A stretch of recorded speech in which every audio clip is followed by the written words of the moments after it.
대박집 사장들이 아니라면 하루하루 먹고 살 걱정해야 하는 게 자영업자들이라 직장인들보다 몸은 힘들고 돈을 못 버는 사정이지만 그래도 저는 큰 욕심 없이 살고 있어요. 돈보다는 장사하며 손님들께 음식 대접하고 제 음식을 맛보고 행복해하시는 손님들을 보는 낙으로 살고 있거든요. 물론 남자 없이 여자 혼자 장사를 하다 보면 괜히 무시하고 함부로 구는 진상들도 있지만 이제는 그런 진상들도 혼자 감당할 수 있을 만큼 저도 많이 성장했다 싶습니다. 저도 단단해지기까지 많은 일을 겪었어요. 그래서 오늘 그 이야기를 좀 해보려고요. 어쩌면 제 넋두리 같은 그 이야기를 말이죠. 남편과 저는 어린 시절부터 알고 지내며 오랜 시간 친구로 지내다 결혼까지 하게 된 사이였습니다.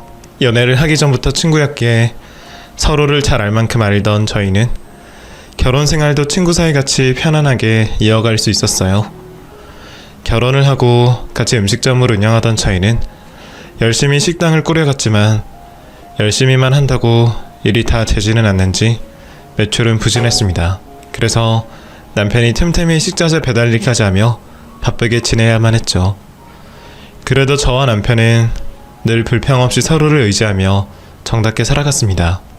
먹는 장사하면서 재료 가지고 장난쳐 본 적 없고 늘 성심성의껏 손님들을 대하며 노력한다 생각했는데 아무리 열심히 해도 형편이 나아지지 않더라고요. 그러던 중 코로나까지 터지게 되면서 저희 가게는 더욱 어려워질 수밖에 없었습니다. 정부 지침으로 식당은 정상적으로 영업을 할 수도 없었고 매일 재료비만 벌이며 하루하루 버텨가야 했죠. 그나마 남편이 식자재 배달 일을 하고 있어서 어떻게든 버텨보려 했는데 지속된 코로나 상황으로 그마저도 끊기게 되며 저희는 완전히 궁지에 몰리게 되었습니다. 더 이상 버티기 어려울 정도가 되었는데도 우리의 피땀이 담긴 곳이라 생각하니 차마 가게를 정리할 수가 없었어요. 저희는 가게 월세와 생활비를 벌기 위해 어떻게든 노력할 수밖에 없었고 남편은 배달기사 일을 시작하고 저는 물류센터 일용직 일을 다니며 근근히 살아가게 되었습니다. 한 달, 두 달 버티면서 곧 상황이 좋아지리라 믿고 싶었지만 계속 버티기만 하는 건 한계가 있었어요. 처음에는 나라에서 지원해준다는 것을 믿고 버텨보다가 그마저도 어려워지고 더 이상 대출도 힘든 상황이 되고 말았죠. 결국 가장이었던 남편이 더 고생을 할 수밖에 없었어요. 남편은 자기가 어떻게 해서든 이 어려운 상황을 해결해야 한다 생각했던 건지 어려운 상황에서 새로운 사업까지 시작하게 되었습니다. 더 이상 여유 자금도 없는 상황에 다른 일을 벌리는 게 맞나 싶었지만 저는 걱정이 되면서도 남편을 차마 말릴 수 없었습니다. 그때는 그렇게라도 하지 않으면 저희가 도저히 살아날 방법이 없어 보였거든요. 무슨 짓을 해서라도 돈을 벌어야 한다는 생각에 남편은 새로운 사업까지 시작했지만 다들 죽겠다고 아우성인 때에 남편의 새로운 일도 잘 풀리지 않는 듯 했어요. 남편은 어떻게든 해결해 볼 거라며 잠도 안 자고 고생을 했고 압박감 때문인지 점점 더 힘들어하는 듯 보였습니다. 평소 늘 웃기만 하고 하도 잘 내지 않던 사람이 부쩍 예민해지며 짜증스러운 모습을 보였는데 그걸 지켜보는 저도 마음이 좋지 못했어요. 저는 그런 남편에게 조금이나마 힘이 되고 싶은 생각에 남편이 조금이나마 경제적인 부담을 줄이기를 바라며 일을 더 늘렸습니다. 물류센터에서 하루 종일 일을 하고 와서 걸어다니며 배달 일에 쇼핑몰 포장 아르바이트까지 하며 잠잘 시간 없이 하루 종일 일만 하고 지내고 있었죠. 그때는 저나 남편이나 서로 힘들다는 걸 알면서도 누가 먼저 선뜻 위로를 할 여유도 없었어요. 한숨 돌릴 여유도 없이 지내던 저희는 참 고생이었습니다. 그걸 알기에 좀 더 잘해보려 했던 건데 남편의 새로운 사업은 결국 빚만 지고 정리를 할 수밖에 없었습니다. 그리고 얼마 뒤 남편은 제게 미안하다는 유서 한 장을 남긴 채 스스로 극단적인 선택을 하고 말았어요. 잘해보려고 했는데 결국 자신 때문에 빚만 생기고 제가 힘들어지게 되었다며 미안하다는 말이 전부인 유서에 저는 할 말을 잃었습니다. 남편이 그렇게 허망하게 가버린 것이 너무 충격적이고 고통스러우면서도 그렇다고 어떻게 나만 두고 떠날 수가 있는지 원망스러운 마음도 들었어요. 불쌍한 마음이 가장 크기는 했지만 그때는 혼자 남은 저도 죽고 싶은 마음이라 제 자신도 불쌍하기 그지 없었네요. 이제 나 혼자 어떻게 살아가야 하는 건지 정말 앞이 깜깜하기만 했습니다. 그나마 다행이라면 집이며 가게며 빚들은 모두 남편 명의였기에 제가 아니라 시어머니가 상속을 받으셔야 했는데 어머니가 상속 포기를 하시면서 더 이상 빚을 갚아야 할 일은 없었습니다. 남편의 유서에는 자세한 얘기가 적혀있지 않아서 남편이 그런 생각까지 했는지는 모르겠지만 천만다행으로 저는 빚을 짊어지지는 않아도 되었죠. 하지만 이제 더 이상 살 집도 가게도 없는 상황에 저는 제 몸뚱아리 하나밖에 남지 않았고 당장 먹고 살 걱정을 해야만 했습니다. 그때 남편의 친구인 태연씨가 저를 도와주었습니다. 남편의 장례식부터 경험 없던 저를 물심양면 도와주던 태연씨는 남편의 단짝 친구였어요. 저도 남편과 친구로 지내며 오래 알고 지냈지만 저는 남편과 동네 친구였고 태연씨는 학교 친구였기 때문에 제가 태연씨와 그리 자주 보지는 못했습니다. 가끔 얼굴을 보고 알고 지내오긴 했지만 다들 먹고 살기 바쁘던 탓에 교류가 많진 않았었죠. 그래서 남편도 없는 마당에 제가 태연씨에게 도움을 받기는 부담이었어요. 하지만 태연씨는 어떻게든 저를 꼭 도와주고 싶어 했습니다. 제가 당연히 미선씨를 도와드려야죠. 아마 장우놈도 그랬을 거예요. 사실 저도 장우 죽음에 책임을 느낍니다. 친구가 고민이 있는 줄도 모르고 일이 이 지경이 되도록 몰랐다는 게 너무 후회스러워요. 장우가 그렇게 힘든 줄 알았으면 제가 어떻게든 도왔을 텐데 말이에요. 그 자식 원래 자기 힘든 얘기 주변 사람한테도 잘 안 하잖아요. 미선씨도 장우가 그런 선택을 할 거라고는 생각 못했겠죠. 바보 같은 놈. 힘들다고 말하는 게 뭐가 그리 어렵다고 그랬는지. 옛날부터 그러더니 결국 자기 혼자 그렇게 가버렸네요.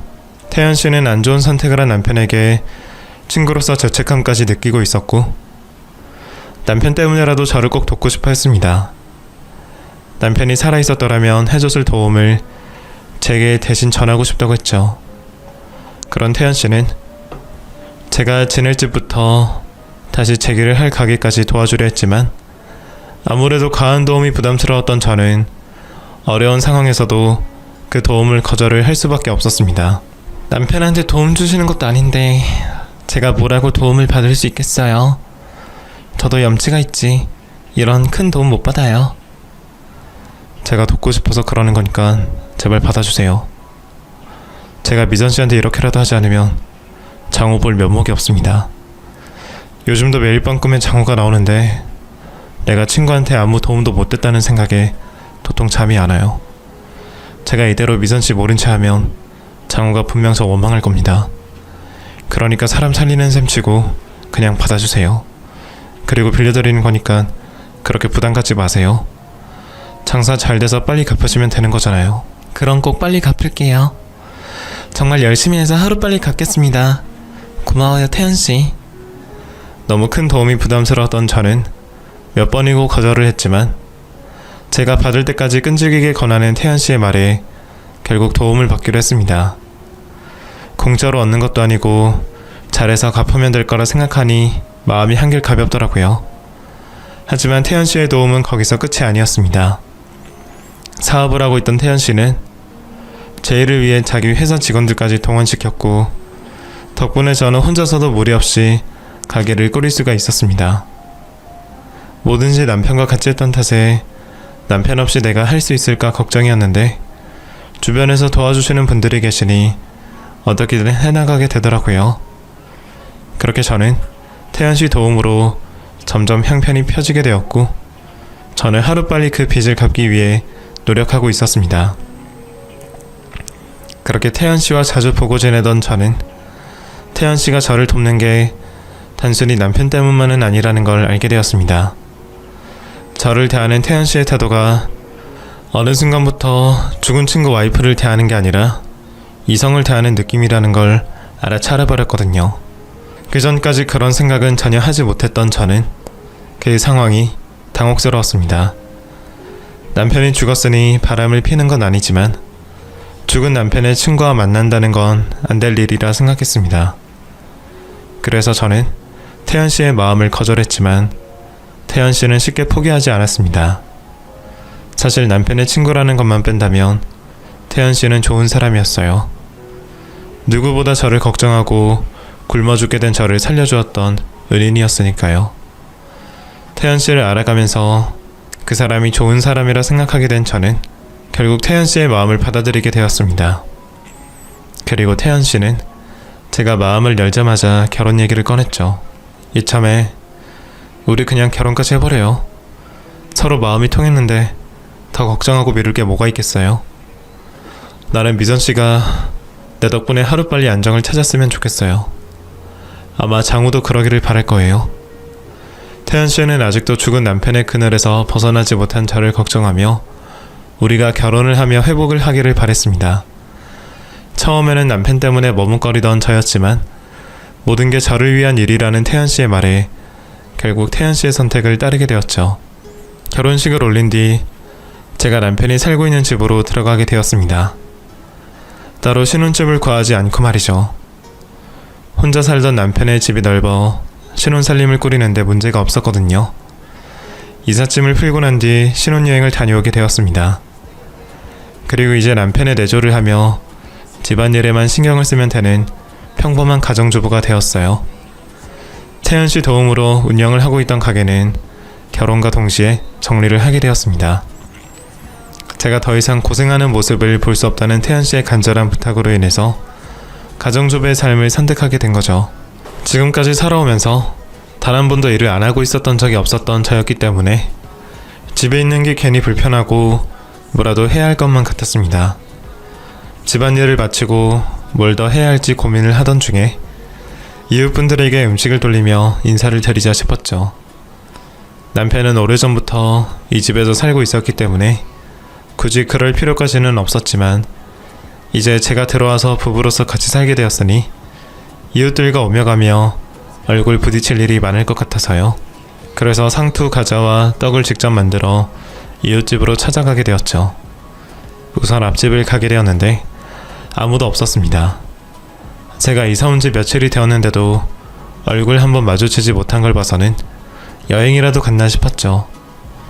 그래서 다음에 인사를 드리기로 하고 아래층으로 가게 되었습니다. 그런데 때마침 5층에 사시는 분이 엘리베이터에서 내리셨어요. 그래서 반갑게 인사를 하며 선물을 전해드리려고 했죠. 안녕하세요. 저 603호에 사는 사람인데요. 제가 이번에 결혼하고 남편 집에 603호? 무슨 일 때문에 내렸는지 모르겠지만 우리는 뭐든 아니에요. 그러니까 생사람 잡지 마세요. 네? 그게 아니라 제가 결혼하고 남편 집으로 돌아와서 살게 되어서요. 인사도 드리고 선물도 드릴 겸 내려온 거예요. 오해하지 마세요. 우린 괜찮으니까 안 주셔도 돼요. 어쨌든 내 집엔 절대 오지 마요. 여자는 마치 저와 말을 길게 해서는 안 되는 것처럼 급히 집 안으로 들어갔습니다. 왜 저러는 건가 싶더라고요. 제가 한 거라곤 반갑게 인사를 하고 선물을 주겠다고 말한 것뿐인데 말이죠. TV 보면 아파트에 한두 명씩 정신적으로 힘든 사람들이 있다고 하던데 우리 집 밑도 그런 사람도 있는가 보다 싶었습니다. 다행인 건 제가 사는 집 바로 밑에 집이 아니라 마주보는 집이라는 거였죠. 방금 전 일은 잊어버리고 저희 집 바로 밑에 사는 분께 인사를 드리러 초인종을 눌렀습니다. 초인종을 누르니 아래층에 사시는 분의 목소리가 들리며 문을 열어주셨죠. 누구시라고요? 네, 안녕하세요. 저 이번에 위층으로 이사온 사람이에요. 최대한 조심하면서 살 텐데 사람이 들어 전보다 시끄러울 수도 있어서요. 사는 동안 양해 부탁드릴 겸 또 이렇게 인사도 드릴 겸 내려왔어요. 이거 상투과자랑 떡인데 제가 직접 만든 거예요. 이거 좀 드세요. 그런데 아주머니의 표정이 좀 이상했습니다. 겨우 상투과자와 떡일 뿐인데 굉장히 반기시는 표정을 지으시며 저를 계속 쳐다보시더라고요. 이사 오셨다고요? 아유, 그럼 이제 좀 살겠네. 아주 잘 오셨어요. 그런데 언제 이사 오셨어요? 따로 짐을 옮기는 걸 못 봤는데. 그게 남편이 전부터 이 집에서 살고 있어서요. 이번에 결혼하고 제가 들어와서 살게 되었어요. 아주머니께서는 제 말을 듣고는 순식간에 표정이 바뀌셨습니다. 그러더니 제가 드렸던 이사 선물을 제 가슴팍으로 밀쳤죠. 그리곤 말로 표현하기 힘든 표정을 짓고는 저에게 찾아오지 말라고 말하셨습니다. 됐어요.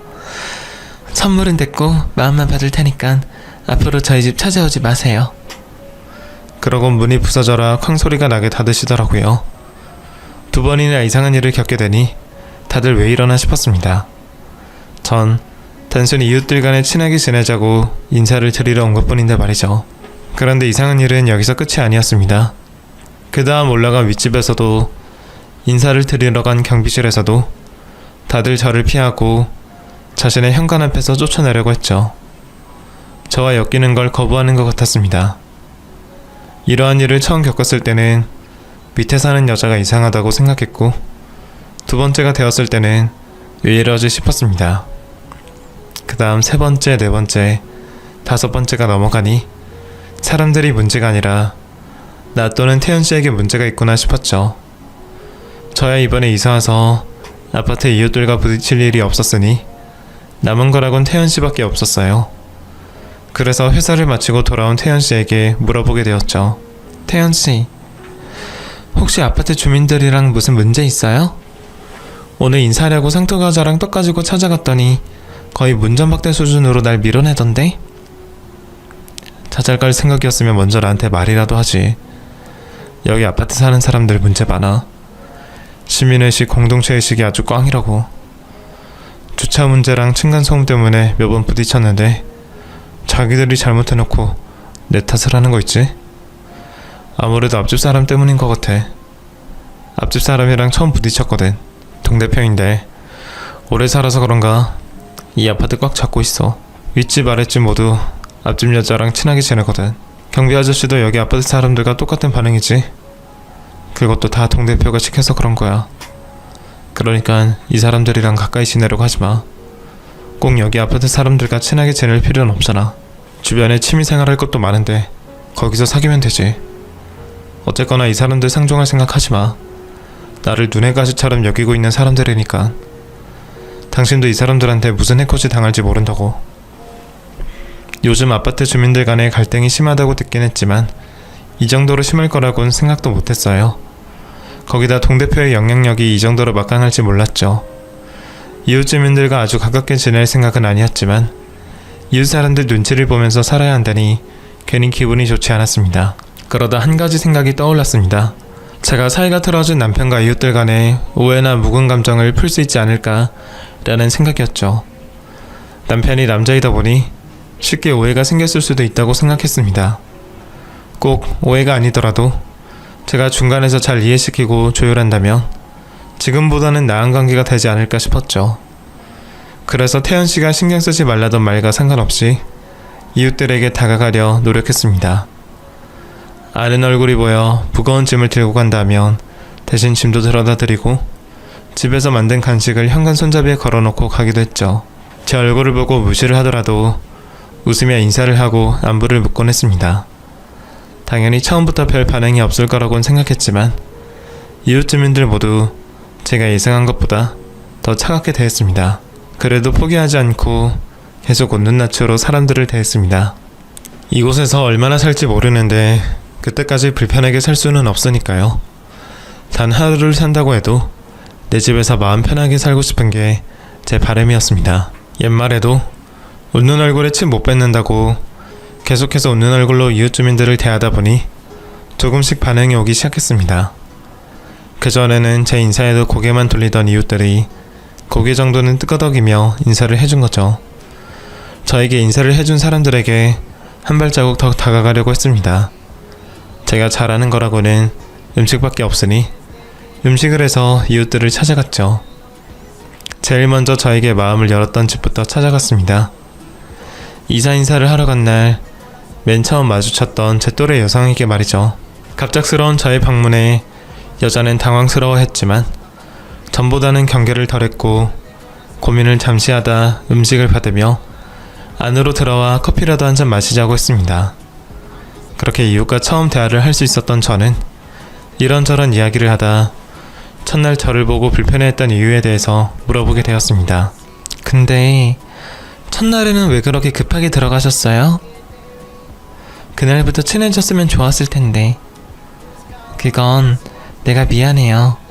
우리가 하도 남편분께 당한 게 남편분과 몇 번 문제가 있었거든요. 그래서 또 문제될 게 있어서 찾아왔나 싶었죠.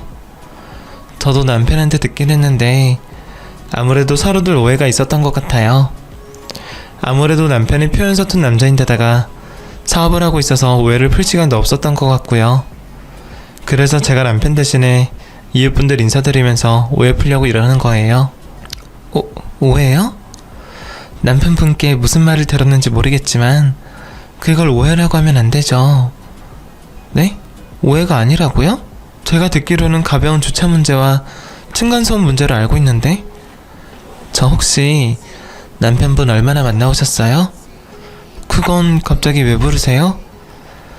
개인적으로 느끼기에는 남편분과는 성격적으로 좀 안 어울리는 분 같고 남편분이 어떤 분인지 잘 모르는 것 같아서요. 사실 여기 동네 사람들 전부 남편분 무서워하고 싫어해요. 그건 알고 계셨죠?